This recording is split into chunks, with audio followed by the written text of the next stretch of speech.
Assalamualaikum warahmatullahi wabarakatuh. Ketemu lagi dengan saya David Setiadi. Kita lanjutkan praktek berikutnya di mata kuliah Teknologi Internet of Things ya.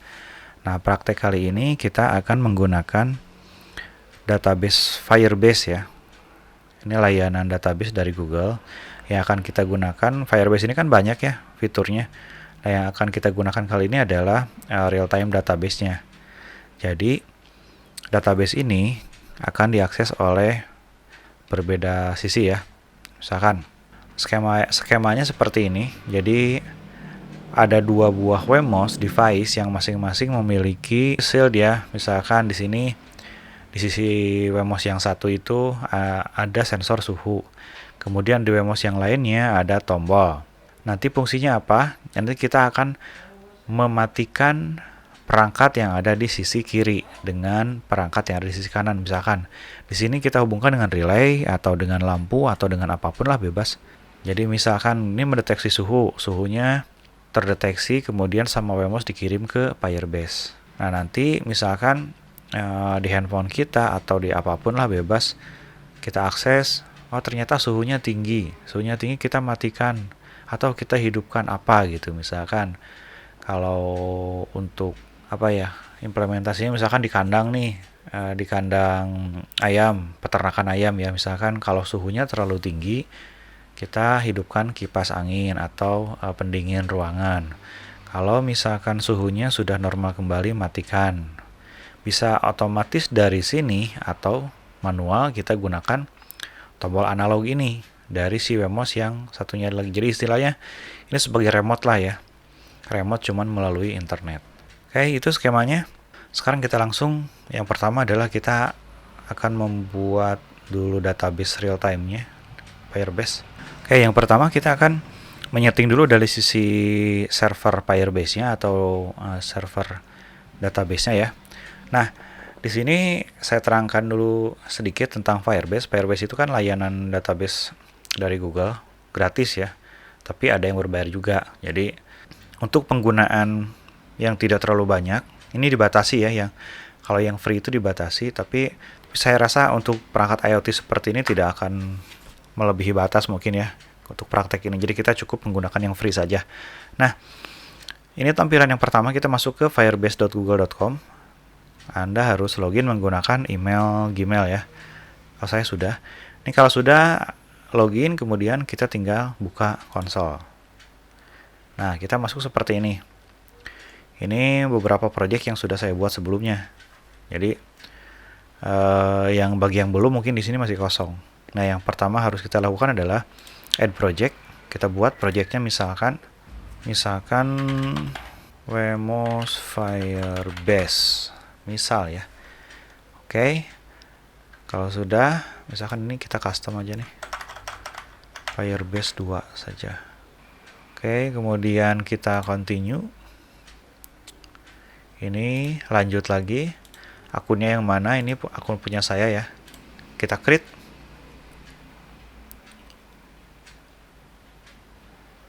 Ini create project dulu ya. Create project, kemudian tunggu beberapa saat. Oke, selesai. Kemudian continue lagi. Nah, sudah seperti ini, kita akan masuk. Ini kan projectnya nih. Sebenarnya fiturnya banyak, tapi sini yang akan kita gunakan adalah real time ya, real time database. Nah, di sini kita buat database baru. Ini sudah, next saja. Kemudian ada dua ini untuk test mode, ada log mode. Kalau misalkan test mode ini, di sini ada tulisannya ini, keterangan ya. Anda tinggal baca sendiri. Saya buat yang pertama aja. Oke, sudah berhasil. Nah, ini link punya kita, yaitu WMOS Firebase 2 default RTB firebase.io.com ya. Ini link yang akan kita gunakan. Nah, berikutnya adalah kita akan membuat misalkan di sini IoT, kemudian tambah baru di bawahnya misalkan apa ya? Oh, kelembaban dulu, kelembaban. Saya kasihlah value-nya 0 dulu, kemudian kita tambah lagi suhu ya, suhu. Kemudian satu lagi kita akan membuat database LED. LED ini untuk menghidupkan dan mematikan lampu atau di sini kan saya contohnya LED aja lah. Kalau misalkan Anda mau mematikan relay ya relay, silahkan. Saya kasih 0 aja dulu. Oke, sudah. Nah, ini kita sudah berhasil membuat database real time database di Firebase ya. Nah, kalau sudah seperti ini berarti kita sudah selesai. Nah, berikutnya kita masuk ke setting, project setting, kemudian ada service account di sini. Masuk ke service account, kemudian masuk ke database secret. Nah, di sini ada warning nih bahwa database secret ini sebenarnya sudah deprecated ya. Jadi kita harus menggunakan legacy Firebase token generator. Mungkin di sini sudah mulai ditinggalkan karena ada yang sudah lebih aman menggunakan Firebase token generator. Tapi karena kita masih menggunakan IoT sederhana, kita masih gunakan secret aja yang ini. Oke. Dan di sini secretnya adalah ini, kita tinggal show saja. Nah, ini kita copy. Kita simpan karena nanti kita akan membutuhkan ini untuk disimpan di perangkat WMOS-nya. Oke, sekarang kita masuk ke perangkat WMOS-nya. Di sini saya sudah punya dua kode.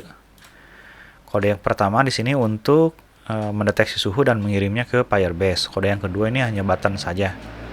Button untuk menghidupkan mematikan perangkat yang ada di device atau di WMOS yang pertama ya. Oke, yang saya harus jelaskan adalah yang pertama ini. Di sini ada Firebase host.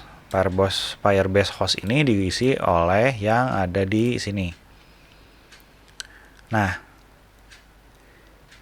ini adalah Firebase host. Kita harus mengkopinya dari sini saja, nggak usah pakai HTTP. Nah, dari sini sampai sini kita copy. Kemudian kita paste di sini. Oke. Kemudian berikutnya autentifikasi itu yang tadi, masuk di setting, project setting, service account, kemudian database secret, dan ini show dan copy. Kemudian kita masukkan ke sini. Nah, berikutnya adalah ini WiFi dari punya kita ya, dari handphone atau dari IndiHome punya Anda. Kemudian passwordnya apa, udah selesai. Nah, berikutnya settingannya adalah DHT PIN-nya. Ini kan saya rasa sudah tidak perlu saya jelaskan karena kemarin di praktek sebelumnya sudah ya. Ini DHT 11-nya Anda simpan di mana, kalau punya saya di D3. Kemudian untuk simulasi LED-nya nyala atau tidak, saya menggunakan LED internal yang ada di WMOS-nya, yaitu menggunakan pin digital 4 ya. Karena lampu yang ada di dalam internal WMOS itu ada di digital 4. Oke, sudah seperti itu. Ini untuk memulai Firebase-nya. Selebihnya biasa aja sih codingannya. Ini yang pertama adalah ini untuk mengirim ya. Karena seperti biasa kan kemarin untuk mendeteksinya kita meread humidity-nya, kemudian temperaturnya. Ini HTF ya. Jadi skema dari si coding ini adalah dia akan write atau mengirim data suhu, kemudian data kelembaban ke real time database ini, dimana di sini real time database-nya kan ada kelembaban, LED, suhu. Nah, ini untuk huruf besar huruf kecilnya berpengaruh, jadi Anda untuk menulisnya harus sama ya. Contoh di sini. Di sini adalah suhu. Nah, kan IoT suhu berarti kita ada di dalam database ini, IoT, kemudian dalamnya suhu. Seperti itu ya. Kemudian ada lagi kelembaban, di sininya juga ada kelembaban. Kemudian ada LED, di sini juga ada LED. Nah, oke, seperti ini. Nah, ada kalau di codingan WMOS yang satu lagi, di sini sangat simpel sekali. Kita hanya mengkoneksikan ini ke WiFi dan ke Firebase-nya. Samakan dengan yang ini ya. Kalau sudah terkoneksi, kita hanya merubah string dari on ke off, karena mendeteksinya adalah di sini dengan on dan off ya. Jadi jika off maka lampunya mati, jika on maka lampunya nyala. Udah gitu aja ya. Sini pun sama, karena codingan ini dia hanya mengget string ya, atau mengambil string dari sini. Kalau misalkan di sininya stringnya adalah on, nah seperti ini, dia lampunya akan nyala.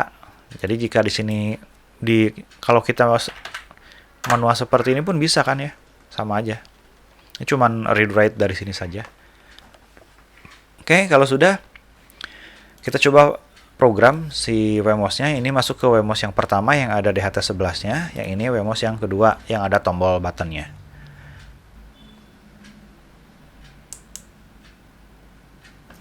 Oke, ini sudah saya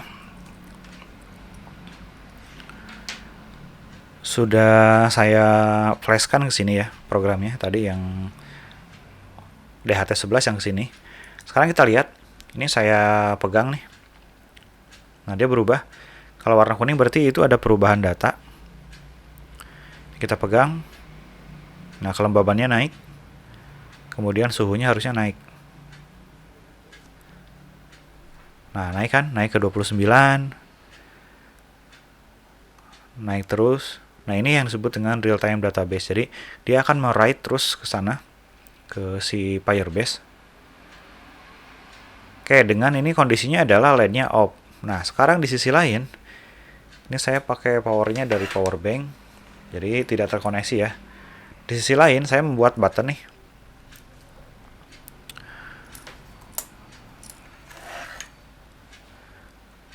Ini cepat bentar. Oke, ini button. Ini cuma button aja sih, ini sudah terkoneksi dengan internet. Sekarang kita tekan satu kali. Nah, dia nyala. Nah, LED yang ini pun nyala. Dan kondisi di Firebase-nya pun dia on ya. Ini on. Sekarang saya klik lagi satu kali. Mati. Ini ikut mati. Karena di real time database-nya LED-nya off. Karena di si Wemos ini dia mengget string dari si Firebase ya. Kalau di Firebase-nya off, dia akan mematikan lampunya. Tadi kan seperti itu kan logika di codingannya. Saya klik lagi. On. Sekarang saya klik lagi ini satu kali. Off. Oke. Seperti itu teman-teman. Silakan Anda kalau mau mempraktekkan, silakan. Kalau tidak ada atau Wemos-nya cuma satu, nggak apa-apa. Yang penting logikanya Anda dapat ya. Jadi kita bisa mengkoneksikan dengan Firebase, memanfaatkan fitur dari Firebase, walaupun kalau misalkan nanti pas pada prakteknya penggunaan yang terus-menerus mungkin akan membutuhkan Firebase yang premium, kita harus berbayar. Tapi kan si Firebase ini pay as you go ya, jadi yang Anda pakai, yang terpakai itu Anda bayar. Jadi sebenarnya tidak dipatok harus berapa, tapi di beberapa studi kasus punya saya tuh ada beberapa penggunaan Firebase sampai lumayan besar ya. Tuh kita harus bayar yang dengan uang yang lumayan besar juga. Oke, teman-teman, seperti itu prakteknya. Silakan Anda praktekkan. Kalau Anda punya dua silakan, kalau tidak pun yang penting logikanya kena, Anda cukup menggunakan satu Wemos saja. Berikutnya Anda bisa kembangkan, misalkan codingannya adalah jika suhunya sekian, itu kirim notifikasi ke handphone atau kemana. Karena di sini untuk pengembangannya sangat fleksibel sekali, karena nanti kalau Anda mau membuat aplikasi sendiri dengan Firebase ini, bisa menggunakan Android Studio. Kalau Anda tidak bisa ngoding dengan Android Studio, ya silahkan Anda menggunakan web. Misalkan Webbase bisa terkoneksi dengan Firebase. Atau tidak pengen pakai Android, tapi Anda tidak bisa ngoding Android, Anda bisa pakai Meet Inventor misalkan ya. Meet Inventor. Itu ngoding, tapi cuma drag and drop. Itu tutorialnya sudah banyak. Jadi silahkan Anda kembangkan sendiri. Sampai di sini dulu, terima kasih. Wassalamualaikum warahmatullahi wabarakatuh.